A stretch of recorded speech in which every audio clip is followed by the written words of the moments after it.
Miili kadhaa ikiwemo ya watoto wachanga imegunduliwa katika kaburi la pamoja katika mji wa Kericho magharibi mwa Kenya, huku uchunguzi ukiendelea kubaini chanzo cha tukio hilo la kutisha. Kwa mujibu wa taarifa za awali, jumla ya miili 32 imefukuliwa katika eneo hilo, tukio hilo likiibua taharuki kubwa kwa wakazi na mamlaka husika. Uchimbaji wa miili hiyo ulifanyika baada ya polisi kupata kibali cha mahakama cha kufukua miili 14 iliyodhaniwa kuwepo hapo awali katika eneo hilo. Hata hivyo, idadi iliongezeka baada ya uchunguzi kuendelea kufanyika siku nzima. Mvua kubwa ilionyesha ilisababisha zoezi hilo kusimama kwa muda. Kwa mujibu wa shirika la habari la BBC, mtaalamu wa serikali wa uchunguzi wa maiti Richard Njoroge alisema walichokikuta kilikuwa cha kushangaza sana. Baadhi ya miili ilikuwa imehifadhiwa ndani ya magunia na kupangwa juu kwa juu. Kauli hiyo imeongeza maswali mengi kuhusu mazingira ya vifo hivyo.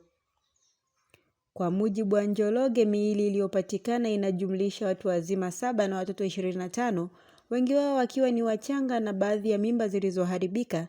Sehemu mbalimbali ya miili yao ilipatikana katika eneo hilo, huku uchunguzi wa kitabibu unatarajiwa kuanza ili kubaini chanzo cha vifo hivyo. Aliongeza kuwa miili ya watu wazima ilikuwa imeharibika zaidi ikilinganishwa na ya watoto. Hali hiyo iliashiria vifo hivyo vilitokea katika nyakati tofauti, huku baadhi ya miili inaaminika kutoka katika hospitali na mochwari, ingawa hilo halijathibitishwa rasmi. Wakati wa uchimbaji, askari wa upelelezi wa mauaji na wataalamu wa uchunguzi wa kisayansi walivaa mavazi maalum ya kujikinga. Eneo hilo lilizingirwa huku wananchi wakikusanyika kushuhudia tukio hilo. Wengi wao walionekana kushtushwa na hali iliyojitokeza. Taarifa zinaeleza kuwa uchunguzi ulianza baada ya kupokea taarifa kutoka kwa mtu aliyetoa siri kwa mamlaka. Awali DCI ilisema kuwa miili 13 isiyodaiwa ilitolewa hospitalini kwa kaunti jirani ya Nyamira kwa ajili ya mazishi. Hata hivyo, maswali mengi yameibuka kuhusu miili mingine na namna ilivyozikwa.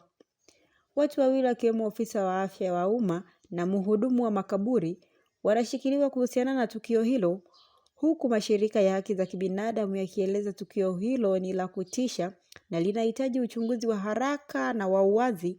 Tukio hilo linakumbusha sakata la mwaka 2023 la mamia ya miili iliyopatikana Shakahola lililomhusisha mhubiri Paul Mackenzie.